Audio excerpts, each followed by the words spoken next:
Hey, thanks for joining me today for this episode of Curves Welcome, a podcast about facing and embracing the curves of life. If this is your first time tuning in, this is Susie Carr.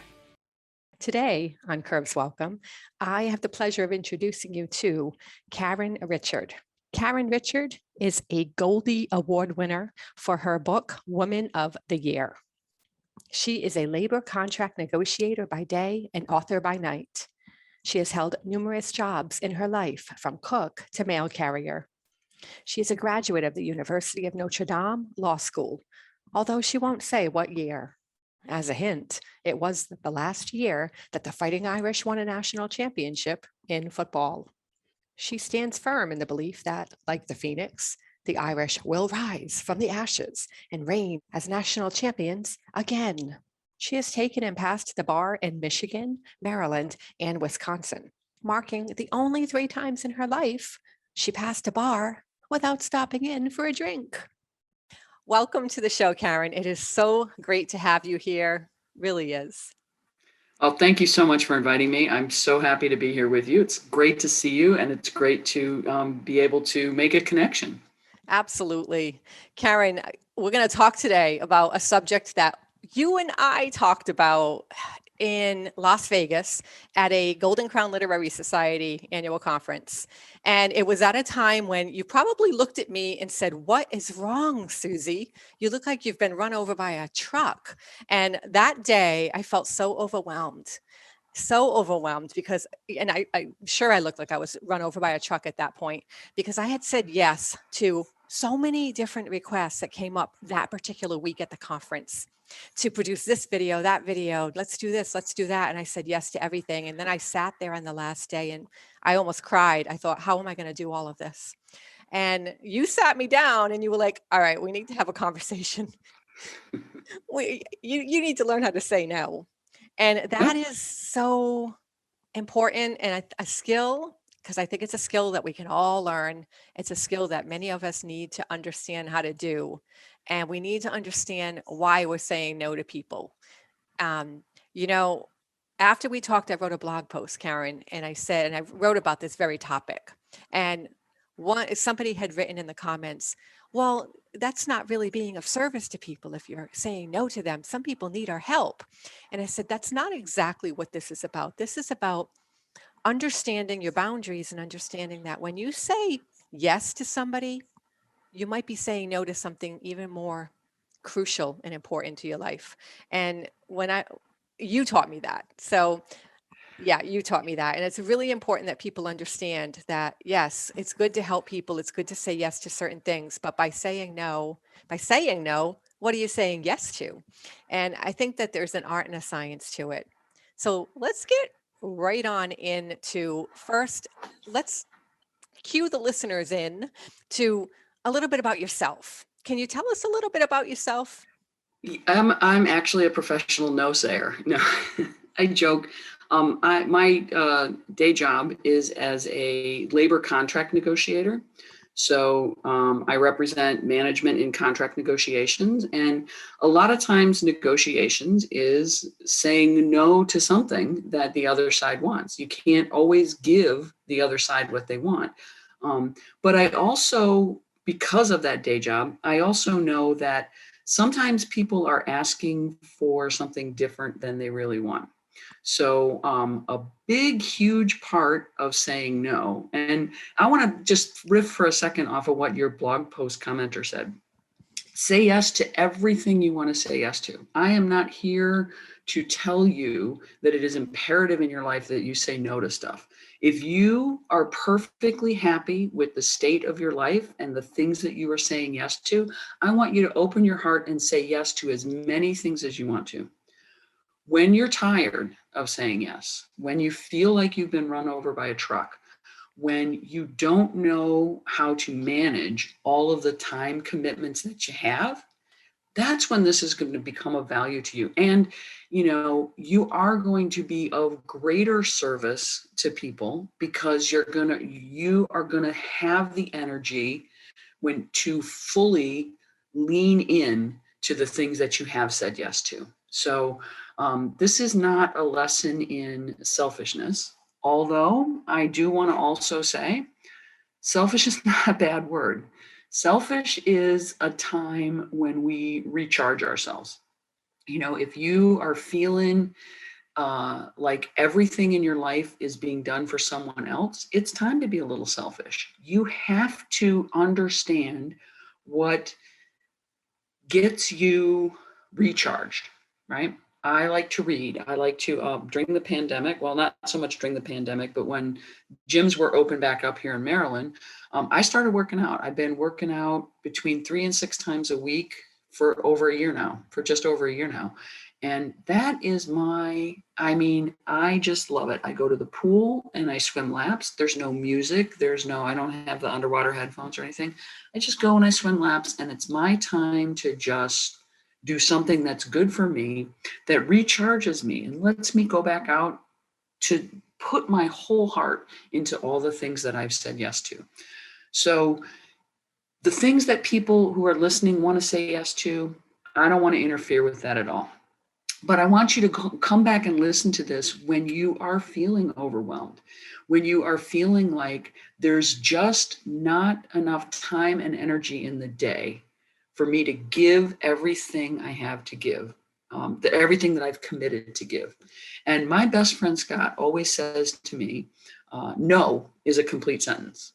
I don't owe anyone anything. And I told him I was going to mention him on this podcast too, because he taught me that. I don't owe anyone an explanation for why I'm saying no. No is a complete sentence. So you never have to feel guilty, or you never have to feel like someone is entitled to your time or an explanation that satisfies them as to why you can't give them your time. No is a complete sentence. I think you can't default to no. You can't. Your answer can't always be no. If you're feeling really overwhelmed, it may feel like you have to say no to a bunch of stuff for a while, and that's okay. But I need you to reset, right? I want people to reset. If your default when people ask you a favor is yes, yep, I can do that. Sure, I'll help you out. Yeah, whatever you need. What can I do? What can I do? What can I do?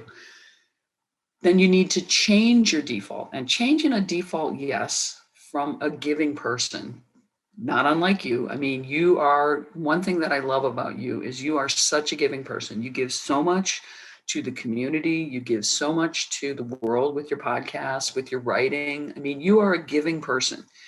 And it's really hard for people who are giving, loving people to recognize that it's okay to not default to yes. And sometimes it's super hard to get that no out of your mouth. And one of the things that we talked about before we got going here was 3 tips, right? 3 tips that I would give people on how to get started. And the first of those 3 tips that we'll sprinkle throughout this conversation is if you can't bear to say no to a person when they're in your face, or they're talking to you, or they're emailing you, or whatever, tell them, I'll get back to you, or send me an email with the details, or some form of put it off so that you don't feel pressured to agree to something in the immediate. Even if you think the something has value and you think the something is something that you'll want to put your time to, but you're concerned about how it's going to fit into your requirements. Let me get back to you on that. Send me the details in an email. That is a great way to remove yourself from the emotional, someone's asking for my help and I have to give it because I'm a giver. You can step back from that. And I see you nodding. Love that, because, well, first of all, you did tell me that advice a few years back when we had this initial conversation. And that has been single-handedly one of the most beneficial professional tips I have ever received in my life. And the reason why is I use that all the time right now, Karen. I get a lot of requests to do pro bono type work because they know that I'm a giving person and I have certain heartstrings that get pulled for certain types of things. And I'm inclined to say yes to try to say yes to everything. And then what happens is I say no to people who are willing to pay me for these services. That's what has to happen because I don't have the time to do everything. And the thing that I have learned how to do, it's a great leadership ability, what you just said, to be able to let me think about this. Right now, I'm a little bogged down. Let me think about this, and then I will get back to you within. And you know, you can say X, Y, Z. I usually say I'll get back to you within 48 hours, and let you know my thoughts on this. I want to give it some careful consideration, and then it gives me a chance to say, you know, this is something that's really valuable, and I want to do, or B, if it doesn't fit within the priorities of my life. At this point, I've learned how to say it doesn't fit within the priorities of my life to myself. And I'm able to come up with a nice professional response and alternatives, suggestions where they can turn to for more help. And that has That helped me through. I don't feel and guilty that's that way. Yeah, and that's a great point too, because one thing that I've learned through my job is that while no is a complete sentence and I don't owe anyone an explanation, getting to an agreement with people, right, which is this is what I do. I mean, I like to joke that I say no for a living, but I negotiate with someone who's with parties whose interests are the complete, in a lot of ways, are the complete opposite of what my interests are. So while no is a complete sentence and I don't owe anyone an explanation, sometimes you want to provide a little bit more, right? I still don't want to say yes because I can't for whatever reasons, whether they're personal reasons or I'm speaking now specifically professional reasons. I can't give you what you're asking for. So alternatives, and that's the word that I'm keying in with you, is ask some questions, right? What is it you think I can do for you? What do you mean by this? Get some clarity on that. How do you see my role in this? Why did you choose me? And those are all kinds of clarifying questions that can help you determine, is this where I want to put my time? Or second, would someone else be better fitted to meet this need, or would someone else meet the need that I just can't squeeze into my schedule? So I think, getting suggesting alternatives is a great way to sort of soften the no. And soften in the no is for some people, myself included in this, softening the no is important because of the person that I am. I like to be able to soften the no somehow. But I do agree with you that no is a complete sentence. And I have learned, and it's another valuable lesson that I learned from when you told me that, is that sometimes if you give too much information, too much explanation, you sound like you are apologizing, and there's no need for that because I haven't done anything wrong. And so I have learned to, I'll say, no, I'm not able to do that. I, I just pretty much know because of a time capacity issue, I'm not able to do that. However, I would suggest that you look XYZ because they might be able to help you. And I've learned to not say, no, I'm sorry, I can't do that. I've taken the I'm sorry out of the statement completely because I was guilty of doing that all the time. Oh, I'm so sorry, I can't do that for you. Or and that to me sounds very like, it sounds childish. It doesn't sound professional. And it sounds like I've done something wrong. And then it puts the person in the place of, in his or her mindset, yeah, maybe she's done something wrong. You know, maybe she has a reason to apologize. Right. You have nothing to apologize for in saying no, right? You know, we give this lesson to kids a lot, I think, which is if you don't ask, you'll never know, right? You got to ask for things that you want. But sometimes a lesson, and along with that goes a lesson about what happens when you don't get what you want, right? What happens when you don't get what you want? We can all learn how to deal with disappointment. We can all learn how to handle it when we ask for what we want and we don't get it. But I also think that when somebody says no, there is nothing to apologize for. They have asked a boon of you. They have asked something of you. They've asked for your time, for your expertise, for something that they value in you. Um, and you don't owe anybody. You don't owe anybody your expertise, your time, and your talent. I mean, your boss if you're collecting a paycheck, but other than Sure. that, yeah, the roof over the head stuff. But you don't owe that to anyone who's asking you to do something. And that brings to mind another tip that I want to give you, give the listeners. And I think we talked about this one too, which is what do I do when people are asking me to volunteer to do things that I normally get paid to do, Yes. right? Yes. Um, Great I topic mean, conversation because I have a it problem with that. That's my exact problem. I know. And I I I think that people don't stop to appreciate the talent and the time that goes into all the time. Stop to appreciate the talent and time that goes into skills that they don't have, right? If I could edit videos myself, I wouldn't ask you to edit this video.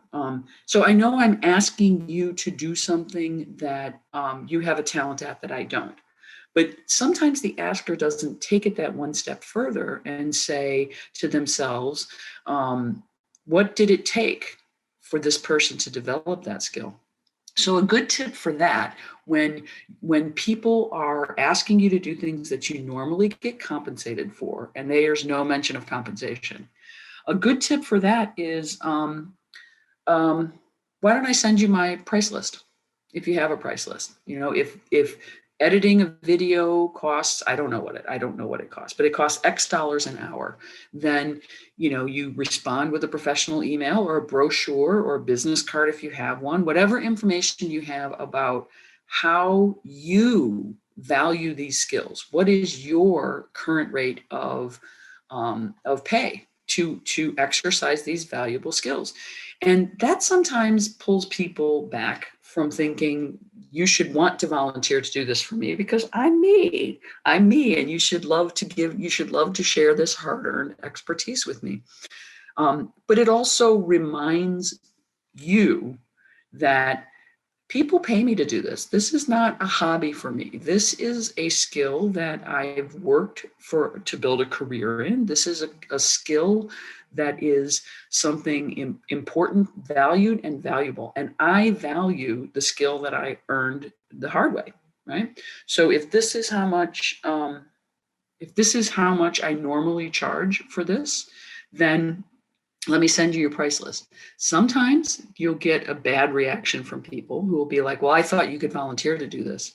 And that's when no is a complete sentence, right? You don't owe them an explanation because they've already told you exactly who they are. So now you just need to believe them, right? They have already told you that I want you to do something you normally get paid for. I want you to do it for free. So when you say no, you absolutely 100, or when you say, let me send you a price list, I want you to do it for free. When you say no to doing things that you normally get paid for, when you say no to doing them for free, you really don't owe a further explanation there. If it is something that is valuable to you personally, but you still can't see yourself doing it for free, you could volunteer I can give you the reduced rate. I can give you, the family and friends discount. I can give you the whatever it is. If but you have to have, before you go into that, you have to have, you're drawing a line and you're making a clear boundary that says, this is my profession. This is what I normally charge. I'm still going to charge you.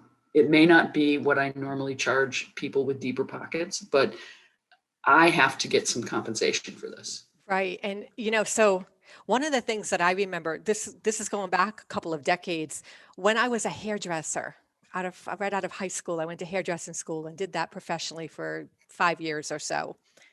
When I first started doing it, family and friends would always want haircuts for free. And Mm, back at that time, I say that actually, let me take a step back from that. I put them in that position because they would come to my parents' house and they would want a haircut and they were willing to pay me. They would say, "How much do I owe you?" And at that time, I thought, I'm not really valuable enough to do this. Like, I just learned this skill set. I'm still practicing kind of. I just got a job in this. I'm not even a professional yet. So I would say, oh, I wouldn't know what to tell them. They were asking me and I didn't have a price for them. And so they would hand me, whatever, $10 to say, and which was fine. But at the same time, haircuts back then were probably $30. I shortchanged myself because you know why? I did not treat myself like a professional. And I think there are certain industries, artist type of industries, where we tend to do that to ourselves. We tend to forget that we are professionals. And so when I started doing video production and I became professional at it, I actually have a professional job. I get paid to do that. I started a business when people started asking me to do videos for them. I started a business, got a website, have business cards, have proposals set up for different types of videos, and that set me up as a professional, and that has really helped me a lot in that whole, gee, this organization, can you do this for us? And there are certain organizations I love and I support, and I will continue to do service for them because that's my way of giving back. Okay, GCLS is one of them. To a certain extent, I will provide certain video production to them that I can work into my schedule. And they've been gracious enough, and above and beyond that, there are certain asks that they know they are going to pay me for because it's above and beyond and it's way too much to ask somebody to do for free. And so I totally appreciate that. And there are other organizations I support that I do the same thing with, where I'll do partial work for free because it's of service and I'd like to be of service, but I have to draw that line of where that service ends and where I need to be compensated. And I've learned to navigate that. But I think, going on that tip that you just said, for anybody who has a hard time saying no to free stuff, doing things for free, set yourself up as a professional. Like you said, have that price sheet ready to go. Know what you are worth because people are going to ask you and you have to have a price for them. You can't just say, well, you can't be wishy-washy. You're not going to be a professional in their eyes. And it's really important to establish yourself and know right up front, you have to have that. You have to have that lined up and ready to go. And for those organizations that are nonprofits that you love and support, give them the discounted rate, if you will. But at least you know what the discounted rate is. 100%. And people also tend to value things based on what they pay for them. So if you're doing stuff for free, maybe people are thinking, yeah, I can be less than professional because she valued her own time at only this much. So be as generous with yourself and the way you price things as you would be if your best friend was doing this as a business and you wanted to support your best friend. You're not going to let your best friend do something for you for nothing, right?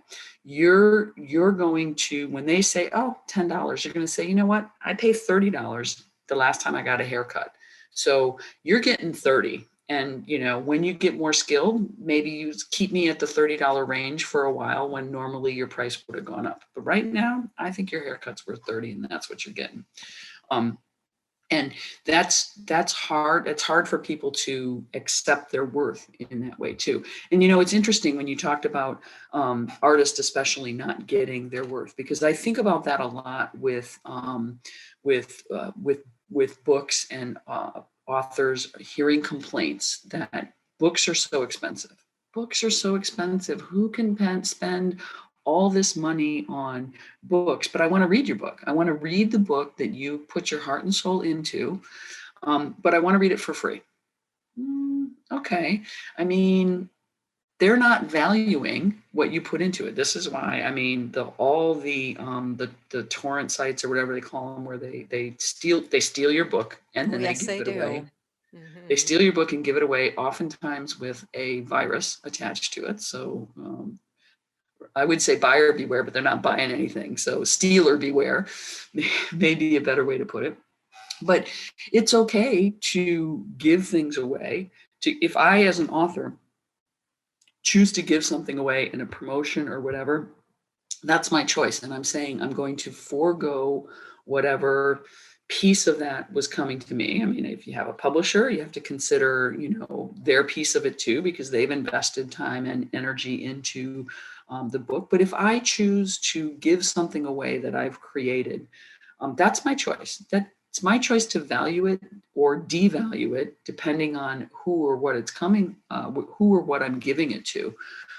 That doesn't mean it's worthless, and it doesn't mean that anyone has the right to take it from me without considering the moral issue. Hey, I get it. Books are expensive, you know. But a lot goes into them, as we both know, as authors, a lot goes into them, and we have to pay a lot to make them in the best shape that they can be in, whether that be That's for right. editing, maybe beta reading, maybe they're, an artist for your book cover. You've got to buy your ISBN numbers. You've got to promote it, maybe advertise. There's a lot that goes into it, and the time factor of writing a book, just that alone. This isn't, again, like people have to treat their art as a business. It's not just, oh, I love to write, that's what I live for, and it's a passion. It's got to be more than that if you're looking for money. It's got to be. You've got to set it up like a business. You've got to have that business mentality.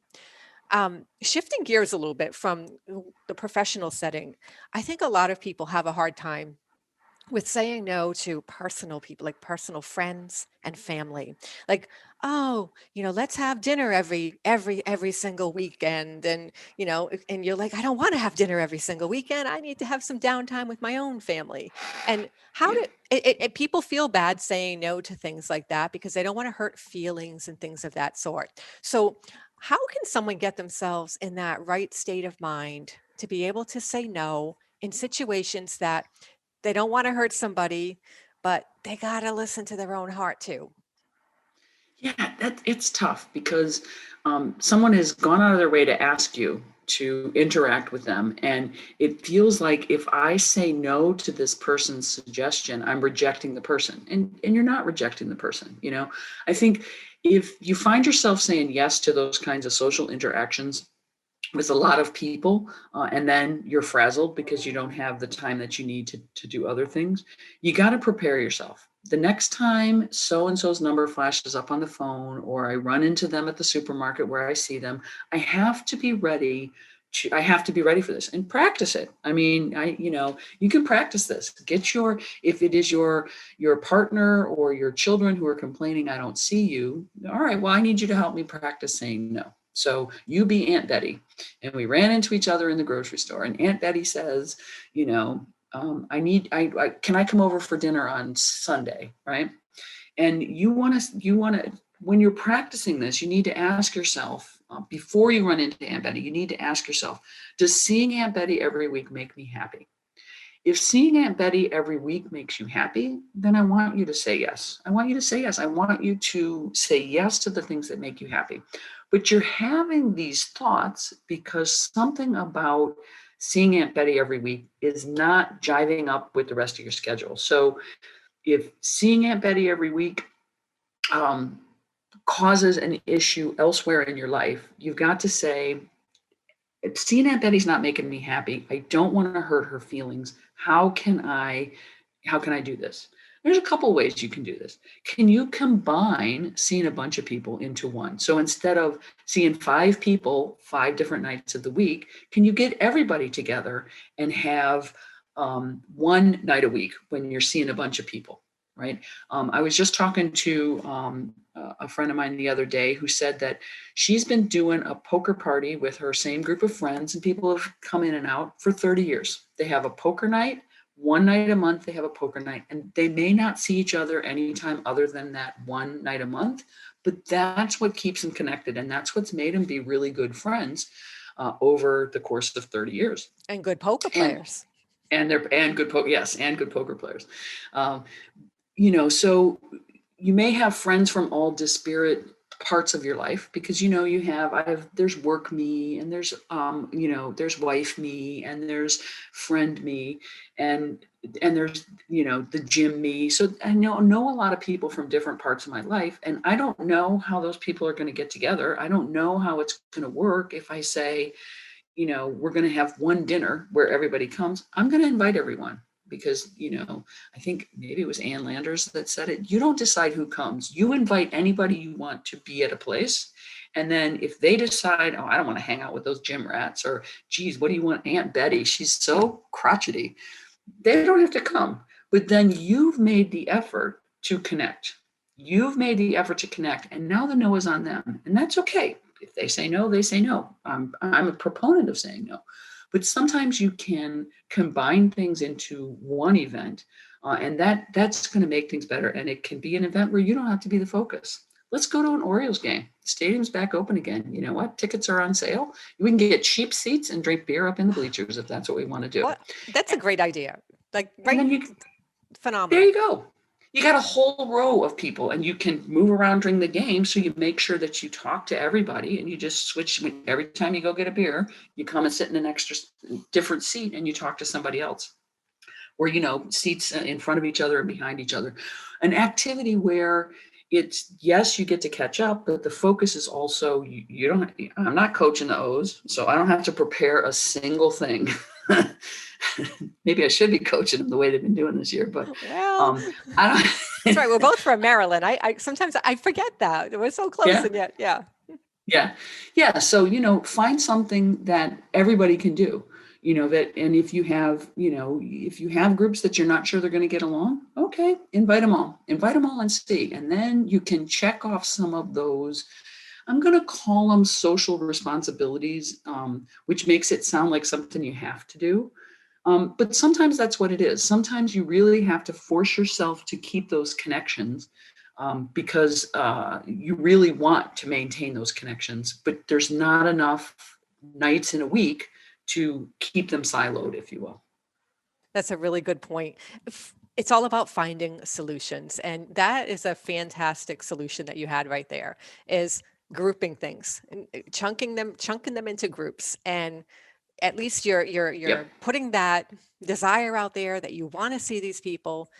And who knows, maybe some of them will end up like really clicking and become their own group of friends, and so you've done a service for them at the same time. Exactly. Right. I mean, I really love that idea. So the other thing that I find people do, and I've done it myself, is when you want to say no about something because you might want to do it because you don't want to make the person feel bad, but you really don't have the desire to actually do it. And so what happens is you end up avoiding the person because you don't want them to ask you the questions, and because you don't have an answer. And I've done that many, many times in my life. And so I avoid, like I don't want to get together because I'm afraid that question will come up or something like that. Well, I don't think that's the answer, is it? Avoiding. It's So how do you Yeah, deal with a no. situation like that? What do you Yeah. do when, I mean, I think just being honest and forthright, just being honest about it. I mean, yes, 100% be honest about it. But what's going to happen with the avoidance is, what's the worst thing that can happen if you say no to someone? They're going to think you don't care about me anymore. You don't value our relationship. You don't value whatever it is I bring to the table. I'm a horrible person and you don't care about me anymore. Avoiding them is going to give you the same thing. So another thing my friend Scott says is horribilize things. What's the worst thing that could happen if I say no to the dog sitting? What's the absolute worst thing that could happen? Well, this person will hate me forever and I'll never get to pet their dog again. Okay. I mean, is that a consequence I'm willing to live? It's probably not going to happen, Right. right? It's But a possibility, but it's a if consequence. the very worst thing that could happen is not that big a deal, then you're being afraid of saying no for nothing, right? It's not, you go, what is the absolute worst? And then say, could I live with that? And then if you're like, no, I could never live with that. Okay, how likely is that horrible reaction to happen? How likely is it that this person is going to cut me from their life because I said I'm not going to dog sit them? Not them, their dog. Uh, how likely is it to happen? It's probably pretty unlikely, So, but once you realize that It's not necessarily earth shattering to the other person. And then the other key to this is prepare. Aunt Betty's going to ask me to watch that little Pomeranian, and little thing is, I can't do it. I can't do it. I cannot watch Poo Poo the Pomeranian. When Aunt Betty runs into you and she's like, "Oh, I'm going to Ocean City next week. Can you take care of Poo Poo the Pomeranian?" You can be like, have your answer ready. I'm sorry, I can't keep a dog for a whole weekend. I have plans, and poor Poo Poo would be alone for a lot of the time. Let me give you the number of my kennel where I take my dog. Let me get, these guys are great. They fuss over my dog so much, and their rates are really reasonable. Now, what have you done? You have said no, so your sanity is safe, but you've also offered them a solution. And if they're really not interested in paying someone to take care of the dog, I mean, you already said no, and then the dog is the owner's problem, as it should be. Yeah, gosh, this has been such a great conversation. It really has. I've learned so much once again from you, and I know that it's just going to build upon what I've already learned from you in the past. And so I feel like from my life right now, it's crazy busy. And I feel like the timing of this podcast episode is perfect, at least for me, and I hope for the listeners out there. Anybody who struggles the same way that I do with saying no has learned some great tips from Karen on how to say no and feel good at the same time and preserve relationships that you've built up by doing it the Yeah. right way. Karen, can you think of anything else that I have not asked you about this topic that would lend any value to it at this I point? mean, I don't think so. I think we have covered the big things that I wanted to cover, which is, you've got to feel good about the answer that you give. So say yes as much as you want. When you're ready to say no, then come back to the tips and listen to them. I want everyone to feel comfortable with what they're volunteering to do. And at a point, if you're constantly saying yes, at a point it will become overwhelming, and then you're gonna come back to these tips and look at them again. I think I agree. I mean, learning to say no is a life skill, and I think it's an important one. Absolutely. Karen, how can people connect with you if they want to learn more about your writing? Is it I'm social on media? Facebook. Facebook is really, it's Karen Richard author. Um, that's my Facebook connection. And hit me up with a friend request, send me a message. If it's got a video in it, I won't open it because I'm not that silly. Um, but yeah, send me a friend request. I accept almost all friend requests from people, so you can do that. And I did want to say something. I do have a short story coming out in, let's back to GCLS again. GCLS Writing Academy is putting out an anthology. It's called Writing Freedom, and it's due to come out, I think, July 10th. Writing Freedom, and all of the people in the Writing Academy class submitted. We had to get accepted, but submitted. I think it's 2 classes now. Submitted stories for this, and the stories are related to freedom. My story in the anthology is called At the Fair, and it's about a freedom that we have here in the United States, the Second Amendment freedom to keep and bear arms, and the sometimes consequences of people exercising that freedom. So I hope that's enough of a teaser to get people to want to read it, but not like a downer where people are like, gun control, I don't want to read about this. So I think it's one of the best stories I've written. I'm really super proud of it. So I hope everybody checks out Writing Freedom. And if you do, let me know what you think of my story, because like I said, I'm pretty proud of it. Oh, that's awesome. I'm so happy to hear that. I'm going to check that out myself. I didn't realize that they were coming out with an anthology, and that's a fantastic thing. So I'm going to check it out for sure. I will put links to that, as well as I'll put a link to your Facebook so that people can just click on that in the description if they're interested in connecting with you further, which they should be because you're awesome. You- Well, yeah, thank you. you're welcome. It's been a pleasure, Karen. Thank you so much for joining me on the Curves Welcome podcast today. Well, thank you so much for having me. It's been a pleasure to actually see you and to talk with you about this stuff. And, I mean, we do kind of live in the same place. Maybe we should try and find a time to sort of, I now that the know. pandemic is over, we should probably try to find a way to connect outside of this. So let's Absolutely. put that on our to-do list, shall we? We shall. Okay. Awesome. Hey friends, thanks for spending time with me today. I hope you enjoyed today's topic.